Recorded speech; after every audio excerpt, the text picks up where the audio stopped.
À Mont-Saint-Aignan, près de la voie rapide en direction de Maromme, se trouve un bâtiment original. Il abrite les Compagnons du Devoir, connus pour leur Tour de France. Mais qui sont-ils exactement?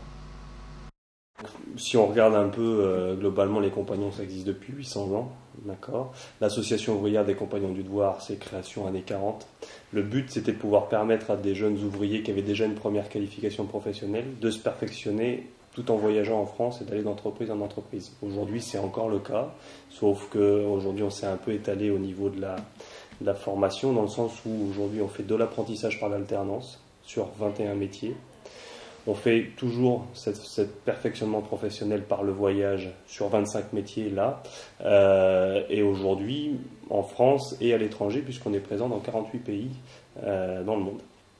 Et on a une action de formation continue pour salariés d'entreprise. Et là, on va toucher à peu près 19 000 personnes dans des domaines bien spécifiques correspondant aux métiers dans lesquels on forme. Les métiers dans lesquels on forme, ce sont des métiers essentiellement manuels, qui vont des métiers de l'industrie jusqu'à des métiers qui peuvent toucher l'industrie du luxe par exemple, ou des métiers de bouche comme boulanger ou pâtissier. Voilà. Donc on est vraiment un organisme de formation aujourd'hui et on va toucher dès le début de la formation jusqu'au perfectionnement ou à des qualifications supérieures. Quelles sont les formations dispensées dans la maison de Mont-Saint-Aignan? Sur Mont-Saint-Aignan aujourd'hui, ce qu'il faut savoir, c'est que chaque maison des Compagnons du Devoir représente tous les métiers en recrutement ou en formation. Par contre, localement, évidemment, on ne peut pas former à tous les métiers, à 21 métiers, on n'a pas assez non seulement de place, mais aussi des structures pour pouvoir le faire. Donc aujourd'hui, sur Mont-Saint-Aignan, nous formons au métier de maçon et de charpentier en apprentissage. Donc ça correspond aujourd'hui à 4 sections, des apprentis première année et deuxième année, puisque l'apprentissage se réalise sur 2 ans.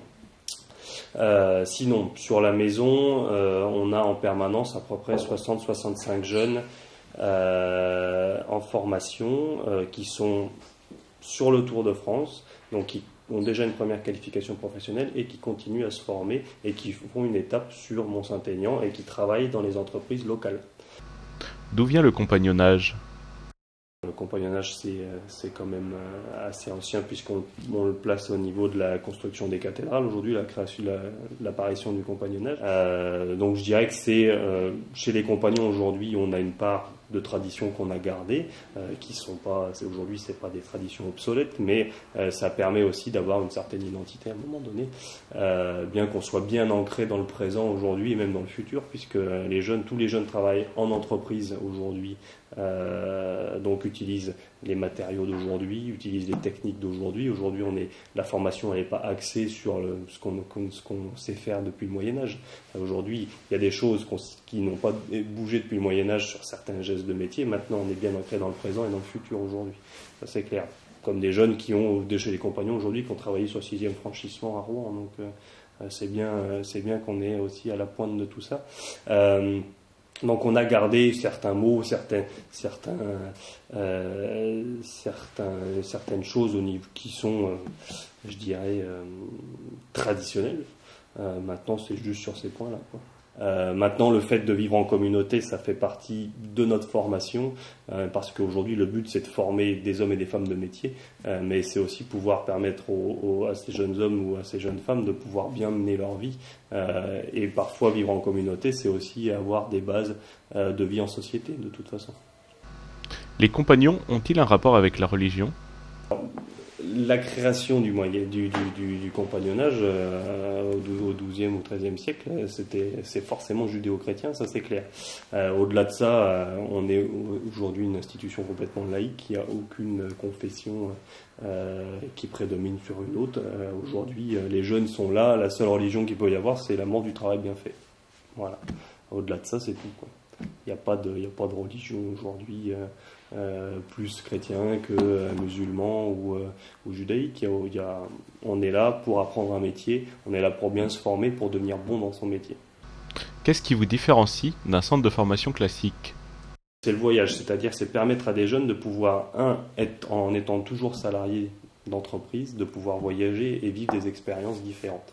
Et surtout, aujourd'hui, les jeunes changent de région ou de ville tous les 6 mois à 1 an.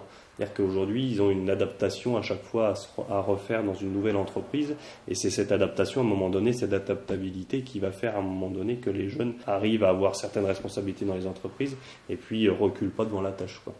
Maintenant, on essaye aussi d'amener des jeunes aujourd'hui dans leur cursus chez les Compagnons du Devoir, de leur permettre de pouvoir arriver sur des diplômes, peut-être des BTS ou des IUT, après avoir commencé par un CAP et peut-être parfois en sortie de 3e en se disant bon, je suis pas très bon, donc je vais aller voir comment ça se passe autre part, quoi.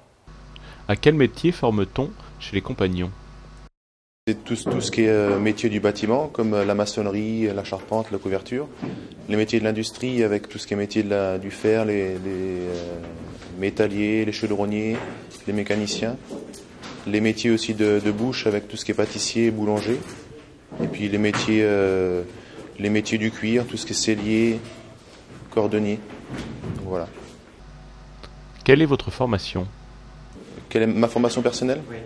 Je suis charpentier, compagnon charpentier. Je suis encore sur le Tour de France. C'est un choix personnel. Ouais. Là, je suis encore sur le Tour de France, j'ai encore 3 ans à faire, et puis j'ai décidé de faire maître de stage pour retransmettre un petit peu mon savoir, ce que j'ai appris, quoi. Combien de temps dure le Tour de France?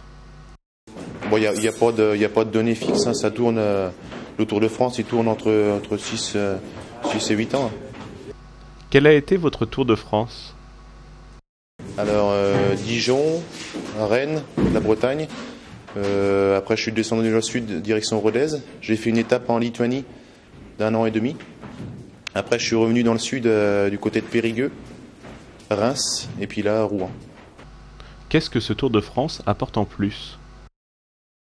Niveau métier, on apprend différentes techniques, vu qu'on travaille dans les entreprises, dans différentes entreprises, dans différentes régions.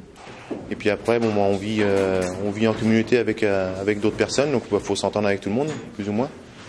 Et puis après, culturellement, c'est chouette, on voit différents pays, différentes régions. Voilà. Y a-t-il une manière différente de former chez les Compagnons? Il n'y a pas de... Non, il n'y a aucune façon différente. Après, nous, on est tous les jours sur les chantiers, donc c'est plus sur notre expérience qu'on va faire nos cours, quoi. On va se baser sur notre expérience en entreprise, sur ce qu'on nous demande en entreprise, pour enseigner aux jeunes, quoi. Demandons à des apprentis ce qui les a amenés à choisir cette formation. J'ai pris cette voie par rapport à un centre de formation classique, car elle avait une bonne réputation par rapport aux autres. Je pensais que cette voie était sérieuse par rapport aux autres centres de formation et assez complète, car on peut après se former sur le Tour de France et apprendre différentes techniques que l'on n'apprendrait pas dans un centre de formation classique. Avant de venir ici, j'ai fait un bac ES et après je suis venu ici parce que je n'aime pas les études, j'aime pas être assis toute la journée. Je préfère être au grand air ou faire quelque chose de mes mains, j'aime bien. Chacun est libre de faire ce qu'il veut, mais c'est toujours bien de faire le Tour de France pour pouvoir après se former et apprendre différentes techniques. On est formé et on est poussé à aller sur le Tour de France pour pouvoir persévérer et connaître différentes méthodes. Ça vient à une vie classique, à part que nous on est toujours tous ensemble, on n'est jamais laissé par soi-même, on n'a pas beaucoup de temps libre pour pouvoir faire des bêtises, on est toujours encadré, on a toujours quelque chose à faire. On n'a pas du temps libre à gaspiller en bêtises. Ça crée des liens entre les différentes personnes qui soient soit dans la classe, soit dans l'école entière, qu'on retrouve après soit en entreprise, soit dans la même ville que nous. Alors j'ai choisi cette voie parce que donc déjà j'avais l'intention d'apprendre le métier de charpentier. Ensuite j'étais très attiré par le voyage et l'idée d'une vie en communauté. Sur un plan professionnel, je ne saurais faire la différence par rapport à un autre centre de formation. Par contre, après, il y a tout l'environnement alentour. Donc la vie en communauté, l'échange avec les itinérants. Et donc ce qui apporte beaucoup, puisqu'il y a beaucoup de partage sur un plan professionnel et puis sur un plan humain également, puisque on peut parler des expériences qu'ont vécues les autres et ce que ça leur a apporté. Donc auparavant, moi, j'ai passé un bac scientifique. Et par la suite, je ne voyais pas d'intérêt en fait à poursuivre mes études. Je voulais faire quelque chose de plus concret et donc me retrouver dans un environnement professionnel. Et après, voilà, j'avais vraiment envie de voyager, de découvrir d'autres régions que la mienne.